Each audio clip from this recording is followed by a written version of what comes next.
I want to welcome everyone in to At Home with USA Water Polo. If you follow our At Home, this is the end of 15 weeks of interviews. So if you're tired of hearing me talk, this is the end of the road for you. So you have reached the finish line. We have a very good conversation today. Two great people in the water polo world that have gone on to do great things professionally.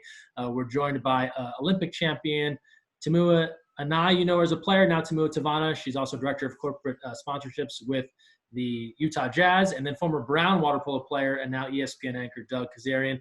Doug and Tumua, really appreciate both of you being here. I think we'll kind of jump in, even though many may know your backgrounds if they follow the sport closely or know you personally, but just to give a little taste of your water polo experience. Doug, first I'll start with you. Can you just tell us your kind of water polo journey in high school, college, that sort of thing? Sure. Yeah. I'm not an Olympian like Tumua, but I grew up in Los Angeles neighborhood, and it was obviously a different game back then. I'm not quite ancient, not black and white photos, but we didn't have the youth camps like we do now. We started to get them. So 7th and 8th grade, the water polo coach in my high school was recruiting people through PE. And he just so happened to also eventually become the 1996 Olympic coach for the U.S., and that's Rich Corso. So Corso kind of he wanted to take a different approach. He wanted to, instead of finding swimmers and teaching them kind of ball sports, his whole MO was like, he's want to get to the guys who've been playing AYSO and Little League who kind of understand counterattacks and shot making, whatever it may be, and team sports. And he's like, I'll teach them how to egg beater and swim. I'm sure they know how to swim to a certain extent. So in PE, he started recruiting a few of us. And then sure enough, I made the decision to go play water polo. And it is a big decision, ninth grade, because you know what's ahead of you, right? You know the hours, 7 to 11 every day in the summer, before workout, 5:45 before school, I should say. And then it's just we had such a strong program. Obviously, we had a freshman and JV team, but you just know it's about an investment for essentially your junior and senior years. And for me, it was definitely not my senior year. I was able to start to grow and play. But I think my biggest thing from a water polo standpoint was I took a gap year. So we see it a lot in other sports, postgraduate year. You don't hear it a lot about it in the water polo world. But I went to Phillips Exeter, which is in the Northeast in New Hampshire. But their coach, Roger Necton, had coached a lot of junior Olympic stuff with Corso. So I was able to connect through there. So I did a gap year in New Hampshire, and then I grew about 2-3 inches, and then ended up getting recruited to Brown, and was able to go play there all 4 years. Excellent, excellent. And Tumua, tell us about your entry into water polo and where you went with it. Yeah, so I grew up near the ocean. My dad likes to surf, so we started swimming. And we'll always say we because it was really my sister and I. We started swimming at the YMCA. When we moved to California is really where we started playing water polo. And it was really a kid around the block who knew that we swam when we moved in. And so they invited us to water polo practice. And then in high school, I really made the pure decision to go from swimming and become a full-time water polo player. But it really was, I would say, growing up in Orange County, I went to Corona Del Mar High School. It was really kind of the big sport at our school, which is very rare.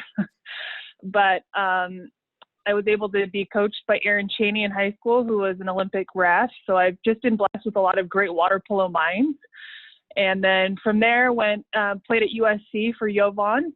And then from USC, I was able to play on the national team for a few years and then make the Olympic team. So I would say I probably have a pretty traditional, like California, Newport to college, and then from college to the Olympic team of most of the girls that were on my team. But that was kind of my path into water polo. Yeah, I think when people think about the stereotypical water polo journey, if you were going to, write it for a movie script or something, it might be something like Newport Beach, Los Angeles, Olympic Games. That's how it goes. Now, both of you have gone on after water polo to do great things. Let's give the other side of this. Doug, tell us about what your job is now at ESPN and kind of how you got into the sports broadcasting world. Yeah, thanks. I always wanted to do this since I can remember. I can't quite pinpoint a day, but I was always really into sports, came down, read the newspaper, just straight to the sports section, started doing fantasy sports in 3rd grade. One of those things. We're talking the 80s, right? So just always into it. And then once I got to high school, I started writing for my student newspaper, all sports.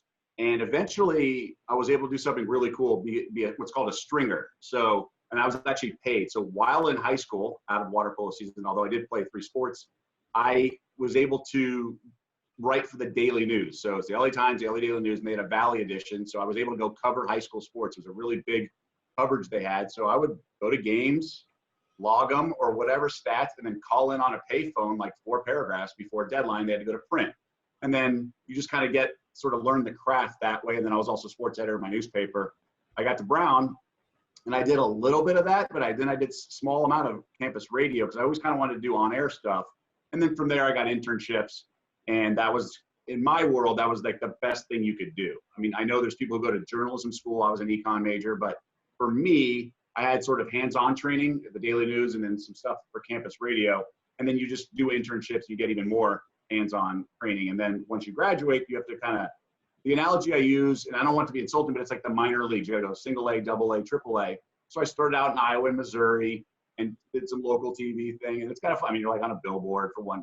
It's a really shock to the system. Like your friends are doing finance or whatever in big cities, Boston, New York, LA. But it's bizarre, right? You're just on TV. You're like, it takes a while to get used to it. But so you sort of climb the ranks. I worked in Las Vegas. That was the next jump I made. Was there 7 years. So the local ABC affiliate, did some radio as well. And then I was able to come to ESPN in 2012, around this time in July. You hit on a couple of interesting things there. For some of our younger viewers, there was a time where to get like the high school football scores, you had to call a number and wait for a person's voice that would read through all of the scores. You'd be like, did our team win? What happened on the road? We didn't go.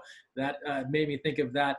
And you're right, that is the journey for so many people that get to where you're at, where you do have to kind of hopscotch around. You know, rare is the person that graduates and is like, all right, ESPN, I'm 22, let's do this. Right? You often have to kind of make your way through. Well, it's the analogy is you start out on air, but in like the mailroom of cities rather than the mailroom and working your way up. But it's funny you mentioned, a sidebar, like the agate page is called with all the box scores and everything. So one day I'm working the desk on a Friday or Saturday night and Rich Corso calls. He's like, hi, I'm calling in a water polo score. He's calling for the Olympic team because they had some scrimmage or some friendly, if you will, against some international team. And then I just started messing with him. I'm like, I don't think we care about water polo. He was like, you could tell he had like 3 hours sleep. You know, he's pulling double jobs and doing all this. And I just sort of busted his chops for like a few minutes. And he's like, oh, this is Kezirian, isn't it? Yeah. So then he's like, I'm going to get you back, because he was so upset. And he's like, who's this guy giving me lip about this, right? So yeah, the agate page, people would call in scores too. Yes. Tumua, tell us about what you've gotten into post water polo playing. Yep. So I'm currently working with the Jazz, as you had mentioned, and their director of corporate partnerships. So I know that seems a little vague to most people, like, what does that even mean? So our team is essentially responsible for finding partnerships, whether they're locally in Utah, nationally, or internationally, that work with selling into the team or the different assets that we have with the team. And typically we'll work with a marketer, right, from the corporation that we're partnering with, and then working to build, whether it's brand awareness or the different kind of objectives that we can utilize the Jazz and kind of the NBA platform for. And that obviously helps to drive revenue for the team. And then I guess how I got here is after I was done playing water polo. So after the World Championships in 2013, I decided that it was time for me to kind of move on to my next thing. And I took an opportunity actually to work for Coca-Cola. They have an Olympic program where they take athletes when they're done with their sport, and it was an integrated internship program. So I went out to Atlanta for about a year and a half and worked on their global marketing team. So more from essentially the clients that I now work for on the client side, and worked on their partnership facilitating with as one of their top global partners of the Olympic Games. And that was awesome. It ended in the summer of 2014, and I moved back to California. My husband was on the national team training for the 2016 Olympics for the men's volleyball team. Since we were in California for about a year, a little over a year, we had our first baby, Olive. And then once he was kind of cut from that 2016 team, we moved out here to Utah. We just felt like it'd be a great place to kind of start our family. And I was fortunate to kind of like simultaneously, I was obviously looking for a lot of different jobs, but I wanted to stay in sports. And that's something that as I was leaving kind of the Olympic team or the national team, I knew that I don't necessarily want to go to practice all day or, every day, but I know that I want to stay in sports. And so I'm going to find a job where I can stay close to sports, but I'm not necessarily the athlete at that point. And so I've been really lucky in that I found that opportunity to go to Coke and kind of learn like the inner workings of the business of sports. And then to find an opportunity in Utah, and it's been a great opportunity to work for the league and kind of see into the NBA and find some good partnerships here in Utah. Yeah, and for those that don't know, it's funny. I think I have a weird knowledge of the names of 90s NBA arenas based off of their sponsorships. Like when you said Utah, I was thinking Delta Center. I know it's not the name anymore, but it's funny. That's like a sports fan's first experience into branding, and they don't even realize it, right? I remember for years calling the Sacramento Kings arena the Arco Arena and never knowing it was a gas station for years until I came to the West Coast and being like, oh, Arco, yes, that makes sense.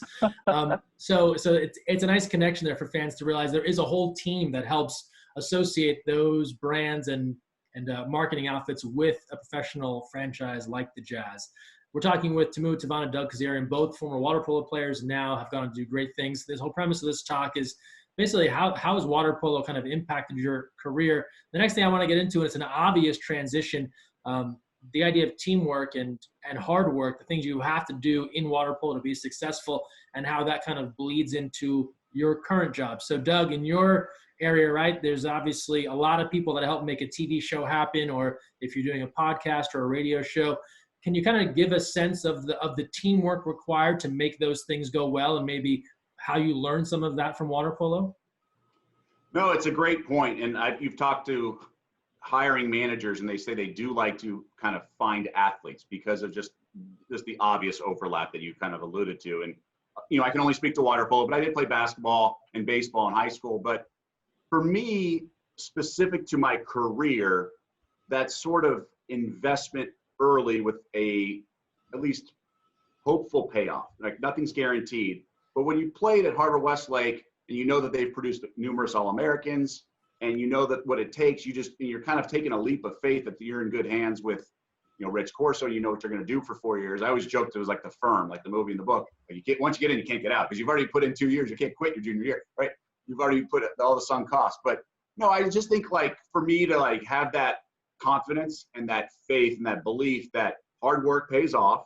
If you commit and put in the work, something good's going to happen. Like, you're either it's going to pay off in one way or maybe another field. So I just think that at 23 going into broadcasting, and, a guy who grew up in LA, was in Rhode Island and living in New York at the time, like moving to Missouri and Iowa was a little bit of a leap of faith, right? But having kind of grinded in water polo, I think that gave me at least maybe even subconsciously kind of blind faith that it would work out to a certain extent. And then obviously I enjoyed the ride, much like I enjoyed the ride in 9th, 10th, and whatever. But I just think, like anything, it's funny. I watched on Twitter the other day, Bill Belichick, a video of one of his video sessions with his team, and they had a bunch of clips of 4 different things, and it was all the sort of same message. Like you could tell from the video of the players, he showed one where they're all like, maybe there's a tackle for a loss, and they're all jumping on each other, and then he showed a similar play, and only the guy who made the tackles jumping up and down. Everyone just kind of walks back to the huddle, and he's like, you can just tell when we have more energy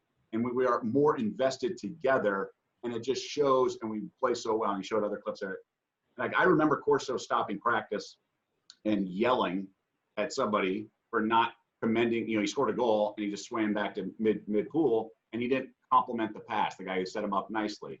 That stuck with me for so long because it's so important to recognize work, and we have so many people behind the scenes and all that stuff because we're all human. We all, especially in the time of now with the pandemic and things are lean right now. It's really important to have that camaraderie, that glue that kind of keeps you getting up every day and going to work, because stuff can, grind on you. Doug, you're talking about that kind of cheering each other on, right? So a goal is scored and who's celebrating, or the tackle. And I was thinking about it from a TV perspective, right? It's like you do one of these broadcasts, right? And the show ends and everyone's like, all right, good show. And everyone kind of heads out. But there's not always that sense of like, yes, like Doug, you killed it. Like audio guy, you nailed it. Cameraman, way to go. Like, how do you have that same sense of success that you felt in sports if there's not always the same sort of like rah-rah reaction to what was something good? Yeah, no, nothing compares to games. So you can get on live TV and it's fun, that performance component, but nothing will ever replace games and like sort of the competition in that regard. Now, for me, TV's close, and there's a rush and a high you get. But to your point, like I remember reading the book The Big Show, and it was by Dan Patrick and Keith Olbermann. And I think Patrick wrote it. He said the biggest compliment someone can pay to you, or the best compliment, is say your job is easy, because if you make it look easy, you're doing something right. And because no job is easy, it's just you make it look so. And so much of when I'm on air or whatever is obviously there's prep and the work I put in, but there's so many people around me, whether it's the video, the audio, you mentioned the producers, people in my ear, like they put me in position to succeed. So yeah, in commercial breaks, or we can send a top note from our laptop. We can do all sorts of things to just sort of draw the parallels to the example I used earlier. That yeah, you're not like on air congratulating someone for something, but there is some of that when you're next to a reporter who's breaking news. But I just think it's important because I miss games. Like I did some intramurals after college and stuff. Nothing's the same. Nothing's like it. Right? I mean, a lot of pounds ago too, right? Nothing. Your body changes as well. But look, it's a common thread throughout my life. I'm also one of 5 brothers. A lot of sports in the backyard. It's just something that's always been kind of ingrained in my life is sports, competition, but never, I don't know, like we're competitive, but I don't walk by the teleprompter and unplug it when somebody else is on air because I want to get a better shift from the guy. Like we're all in it together, and there's definitely a teamwork and a camaraderie component. Yeah, I think that was the premise of Bruce Almighty, so we should leave that out, probably the sabotage angle. Tumua, you work for a literal basketball team, right? But then there's this, and you hear it all the time in the Olympics, the team behind the team. Now you're in that role. For a good sponsorship deal to come together, right, it is a collaborative approach. There's someone making the deck, the presentation, maybe the contract. Can you just give us a sense of how teamwork plays out in your line of work? Yeah, I know Doug kind of touched on this, but there are obviously the people in the front of the line who are closing the deals, bringing in the new partnerships, bringing in the revenue, but they're just like any working team, just like any sports team, there's a bunch of people who are not essentially maybe in that front line, who's not that star player, who are doing a lot of the work that enables it to get done. So I know that especially as I think about our corporate partnerships team, just something that we always strive to do is that we may be kind of front-facing, client-facing, and associated to certain dollar amounts that we're able to bring into the team. But we have to make what we're doing is the product of what everyone else is creating. So the marketing team is creating social content that we're selling into. The broadcast team is putting on these beautiful features that we are able to kind of align and essentially get people to say yes to, I'd like to be a part of that. But the stuff actually getting put out, the stuff being created isn't necessarily our team. It's the teams around us who are really supporting those efforts. And so, yeah, in any space that I've been in, whether it's a water polo team, I know Doug touched on his family. When I think about my family, or when I think about just the people that I work with every day, it's so much about all of the people around you lifting it all together, as opposed to just one person. So I know that as I think about even in our Olympic team, and Maggie being kind of the standout star in London, you probably couldn't have projected necessarily into that. But when I think of the veterans on that team with Brenda and Lauren, and just some of the small things that they did during those games to elevate her to be that star, it's the same thing in kind of all of the stuff that we'll do after sports and in your work life, your personal life. So. And then, a similar follow-up to what I asked Doug, but in your line of work now, right, there isn't a game for you to play in. So what does victory feel like? How do you equate that in your current line of work with the Jazz? Yeah, it's hard. You can't, it's not apples to apples. When you think about standing on a podium in London and getting your gold medal, it's not the same as closing a corporate partnership deal. Those are not the same excitement levels. I'll be very truthful. Yeah, no, I don't get a medal every time we walk back from a good pitch, but I do. I just think that, when I think about my gold medal, obviously it's very glamorous, but there are so many losses that you get to before you even get there, and so many things that people don't really necessarily care to look at, but that really make that gold medal that special. And so I take it as, I don't think that I'm necessarily where I will be at the end of my career, but I know that kind of in climbing to that gold medal, there was certain stages in that I appreciated more once we won. And so I know that I just have to appreciate the little things, right? I'm maybe not going to feel that same excitement, but I also didn't feel that same excitement when I went to Los Al every day and was dying for 4 hours. So you have to appreciate the grind, like Doug said. And that's something that maybe is special for me in water polo when I think of how hard this sport is and the hours that you put in and just the physical kind of fitness that's required to even play at a basic level. I think any water polo player can recognize that it's not glamorous. There are moments that might be, but just like kind of as I think about my job, it's not going to be glamorous, but you'll have to find kind of those bits and pieces that you appreciate when it's not so fun. Tumua, there was an article that featured you last year, I want to say, in Salt Lake City, and you had a chance to kind of talk to people at the Jazz facility and show off your medal and that sort of thing. And there was a quote in there. You said something to the effect of, I'm not necessarily addicted to winning, but I am addicted to being around successful people. And I was wondering, was that something that you think you had all along, or did the challenge of water polo kind of get you a bit more addicted to wanting to be part of a successful thing? Yeah, I think I've always been personally driven. But I know that in order for you to, like, if you set a goal of wanting to go to the Olympics, it's going to take surrounding yourself with really good people. And so I think maybe I can appreciate it more that I've kind of capped that gold medal, and that I really, not that I don't appreciate my gold medal, but I really just appreciated being part of that team. And I think that bleeds into kind of the things that I do with the Jazz. And that's why I feel like was really rooted in that quote of, like, I'm really not looking for another gold medal. I'm just looking to be a part of a group that is, going to do the work, is going to strive to do whatever, whether it's a goal or whatever it is, and then just good people. And I think that makes going to work easier. It makes putting in the effort easier. And those are things that, eventually will lead to good things.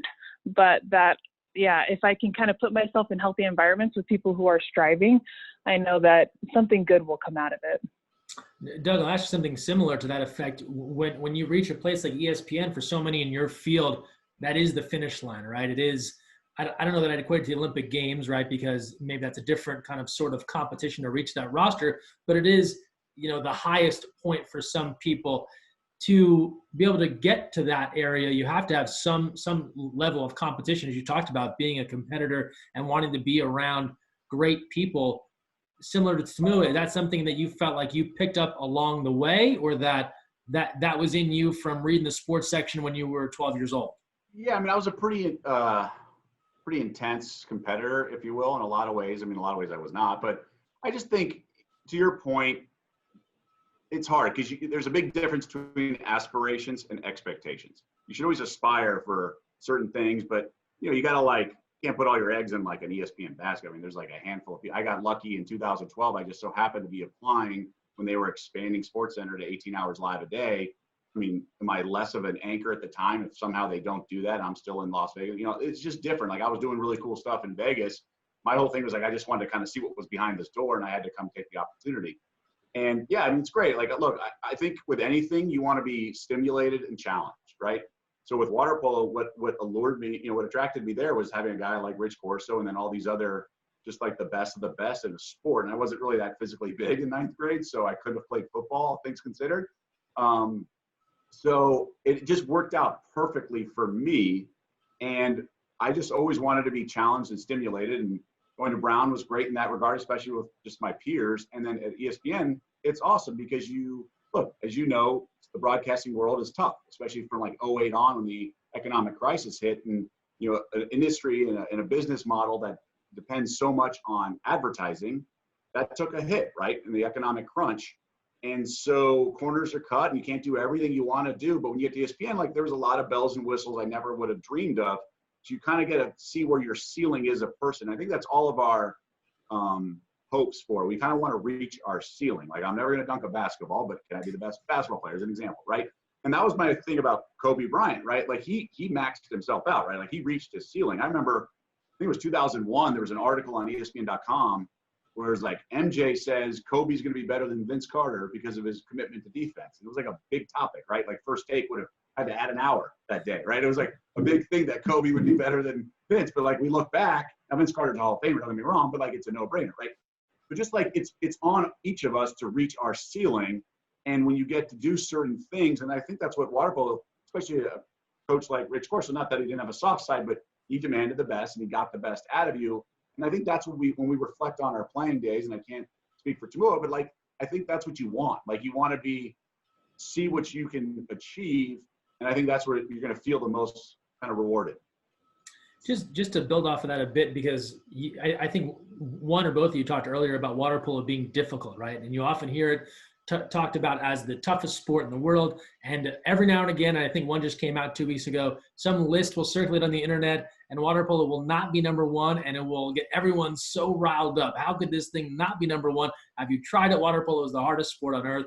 And there's a badge of honor, I think, in the water polo community that it's not something that everyone can just casually do. Like if you haven't done it, you can't just hop into a 10-foot deep pool and be effective. Whereas if you maybe are just very tall, you could go onto a basketball court and kind of hold your own. Doug, is there something about that in water polo that it is a little bit like the road less traveled and it isn't an easy thing that kind of develops something in you? I think in due time, I learned that, right? Like I didn't go into it thinking I'm going to pick the hardest sport. For me, it was because I had kind of connected with Corso and I knew I couldn't do football and I enjoyed it when I tried it in like one summer and things like the team concept I really liked rather than like individuals. Like I'm not a good racket sport guy. Like I'm not, not good at golf. I'm not good at, all the racket sports like that squash, all that. I'm definitely like ball hit, like all that kind of concept.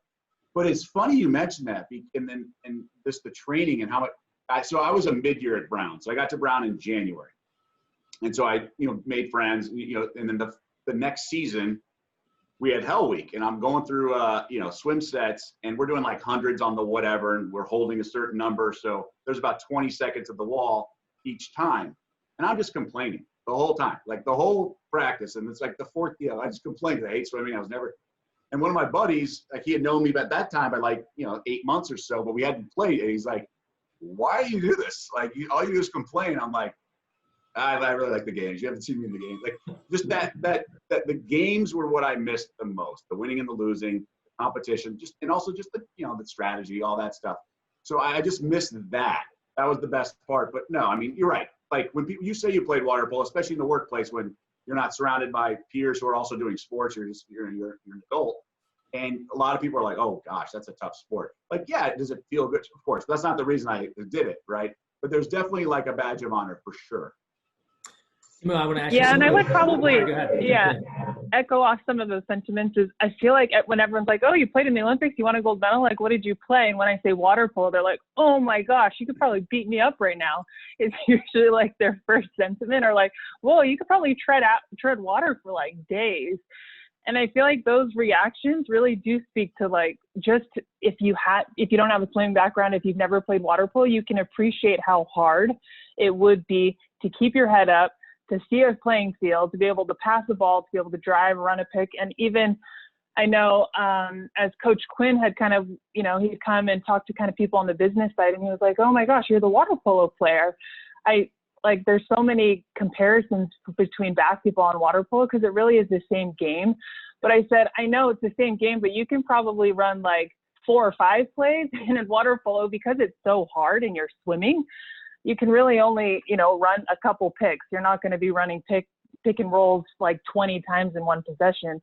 And I just feel like when I think about maybe my badge of honors or the things that I've learned in playing water polo, I feel like I have learned self-awareness, and water polo can be a very critical sport because it's very obvious. Maybe you can't swim, you should probably become a stronger swimmer, or you're only getting up this high in the cage, you should probably work on your legs. And I feel like that kind of self-awareness of the water can be very unforgiving in that matter. And wow, I really need to work on this, or I really need to work on this, is something that I feel like I've taken and kind of run with.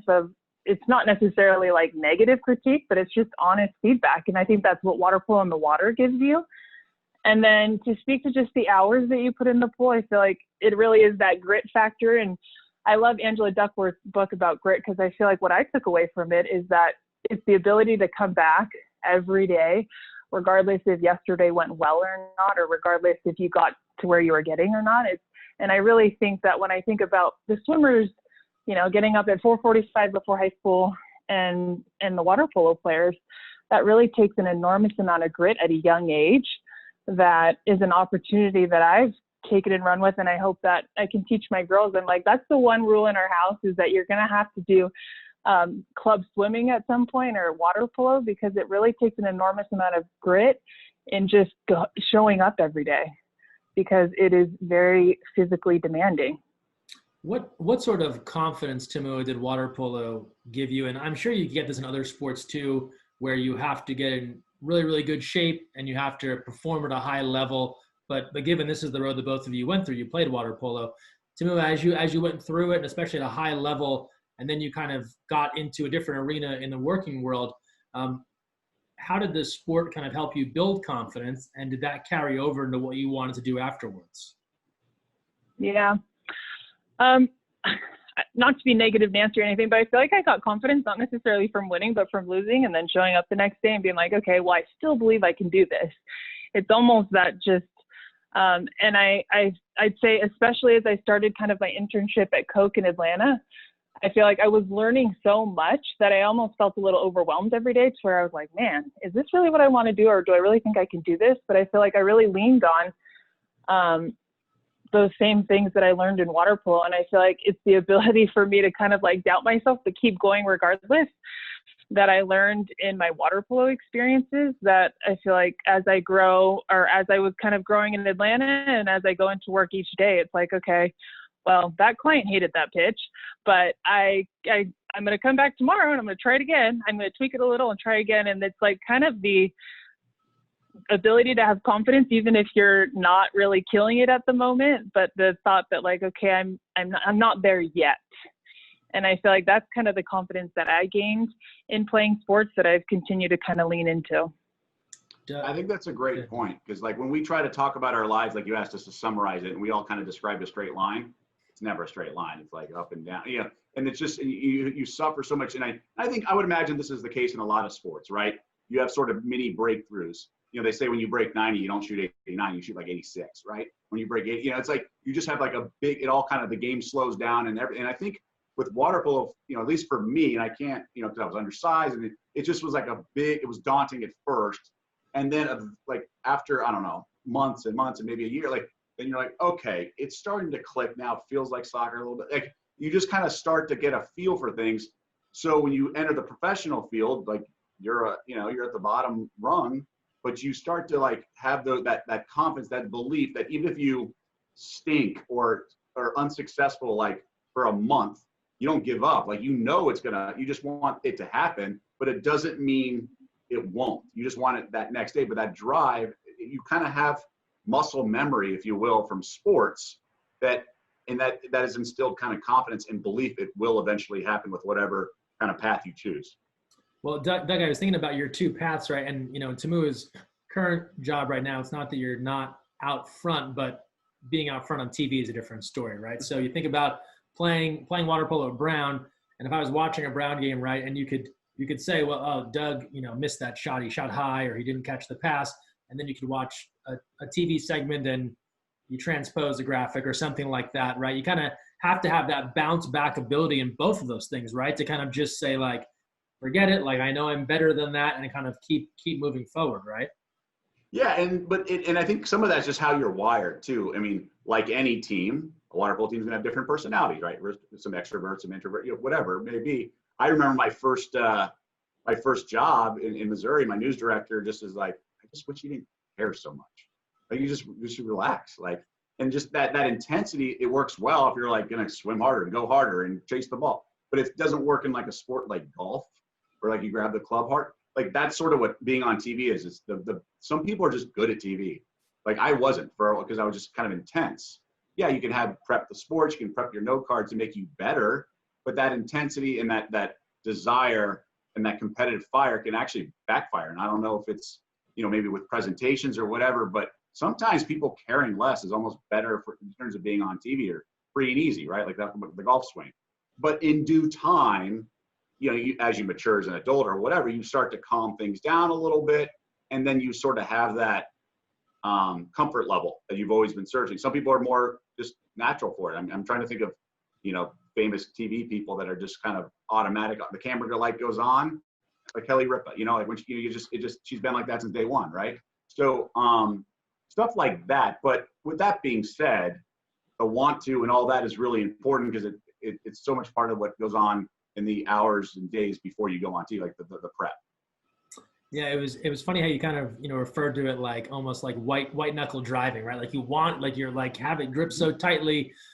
We had a Zoom interview yesterday with 4 Tokyo hopefuls, and I showed my age because I referenced to them the scene in Tommy Boy with Chris Farley where he wants the sail so bad, but he messes it up, right? And he's at the diner and he breaks the dinner roll.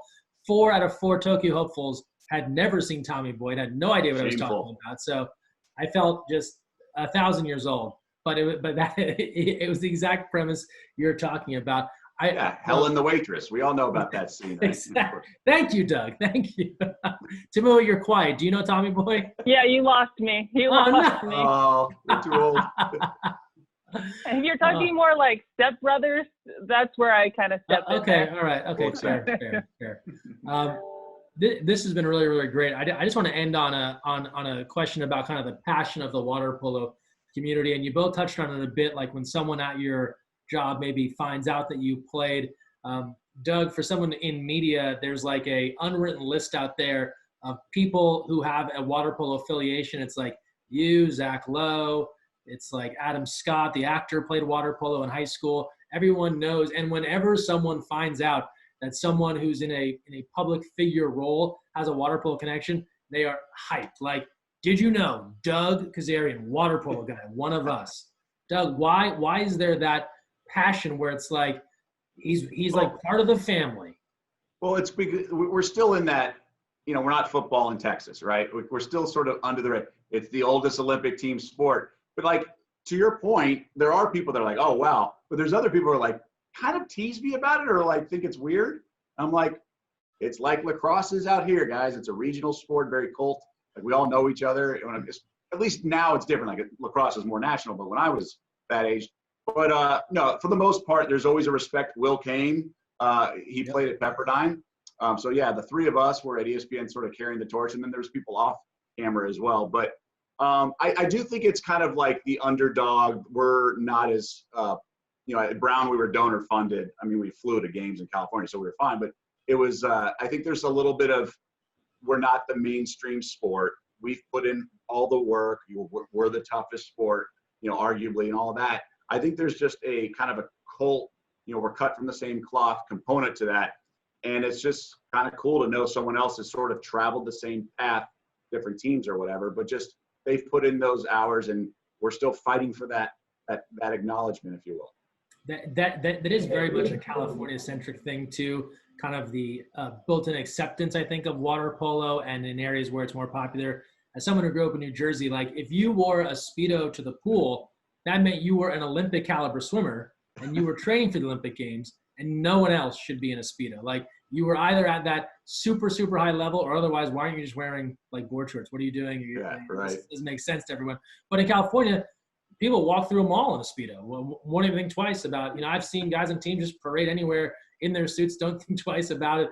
Tumua, you're also a California native. How do you describe that just built-in excitement? I'm sure when someone finds out that you're connected with the Jazz, but also the water polo tie, that's like a double win for someone who plays water polo in Utah. Yeah, I mean, I agree with Doug. I was going to say, when you asked him that question, I just thought, well, I feel like it's still like you feel like you're the underdog, and whoever's there with you, you're like, I'll do anything I can to help you. And so I actually was thinking of this story. We were at USC. We came back to LAX after an away game somewhere, and their women's basketball team was on the same flight as us. And we go down the baggage claim, get our bags, and then we're waiting by the side, and we see this like beautiful charter bus come up, and we're like, oh, whoa, like the bus is going to take us back to school. Usually it's like the thing that has to take like five 5 different stops. And then finally at like 1 o'clock in the morning, you guys are the last stop to get you back to your dorms. But it's like the basketball team walks onto it and we're like, oh, now I get it. It's not for us. And so I feel like when I think of maybe the water polo community, it's still small and still a pretty small sport. So you can know a lot of people without even, you know, I know a bunch of people who played at Harvard Westlake. I'm sure at some point your Rich Corso tie will come in and, you know, you'll be able to almost pick up where you left off without even knowing the person. And so that's something that I feel like is still unique about water polo, and that is still small enough that you can kind of branch off your different 5 degrees of separation from there. And I know in Utah, whenever they're like, you play water polo, or you played water polo, I have a nephew who plays. And so I've given like some of the people that I play with, their nephews and stuff, lessons. And I'd say maybe when I think of even the Jazz, it's a small market team. I'd say it's kind of like that small mentality of like, we're passionate fans. We know a lot about the history of our team. And I'd say it's kind of like small market team in water polo, and that they may be small, but they're a very passionate group of people.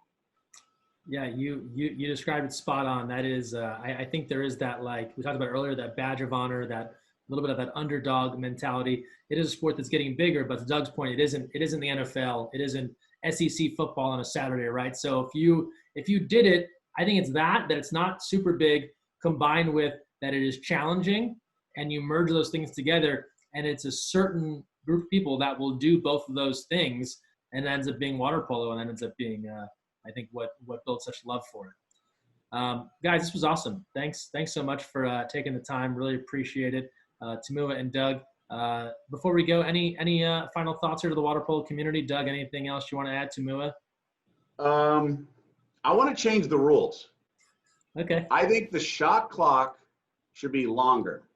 Longer? You're the right, first guy to go the other way on this. Or then you shorten the pool, because we're not getting a lot of front court play. It's like you get there and then you're like, well, I'm not going to swim there if there's 9 seconds left on the shot clock. Then we get just like a foul and we get a shot. Like if we want a front court and we want driving, make it like a 45-second shot clock so we actually have possessions instead of just the fouls on the perimeter and the chuck and duck, go back to defense. Or I would do 25 meters in international. I think when I did 30 in college, and I'm sure it's unnecessary. It's a lake. You just don't need that. You can still do counterattacks in a 25-meter pool, and then you get more front court and it feels more like basketball or something like that. That's my big beef right now, because I think it's better when you have that. You know what, Doug, I have to ask you one more thing, since we get this question all the time and you're in television.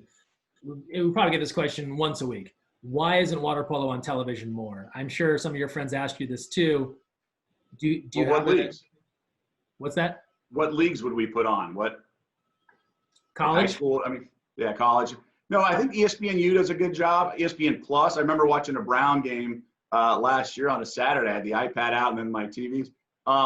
Look, it's supply and demand. It all comes down to supply and demand. You mentioned SEC football. Well, there's more demand for SEC football than there is even Pac-12, Mount Pacific water polo. So I think, to your point, there should be access and availability. And I think ESPN Plus and other places are starting to do that. And then hopefully the sport will continue to grow like it has at the youth level.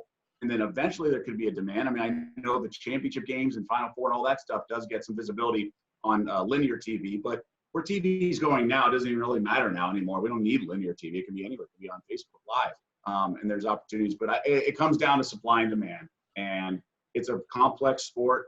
My mom watched me for a bunch of years. I'm not sure she exactly knows what all the ordinary fouls mean, but it comes down to that. And it's very hard to follow, and not many people play. Like, you know, I played AYSO, so I can watch soccer with a little bit more knowledge, even though I never played in high school, but I played growing up. Not a lot of people play water polo growing up. It's it's obviously very difficult, and then the equipment component to it. So I just think people want to feel like they understand a sport when they watch it. So it's complex to watch, and many people haven't played throughout their lives. Good stuff. And Tumua, I'm sure you've heard a lot of that too. But any other final thoughts here to the water polo folks? No, I'm a fan now, so I'll be excited to watch them in 2021. I know obviously we're all bummed that a lot of sports have been canceled during the pandemic, but I'm glad that to see them back training, and I'll be excited to see what they do in Tokyo in 21. Excellent. Tumua and Doug, really appreciate the time. Thanks for joining us. It was awesome. Thank you. And good to meet you. Thanks, Greg. As well.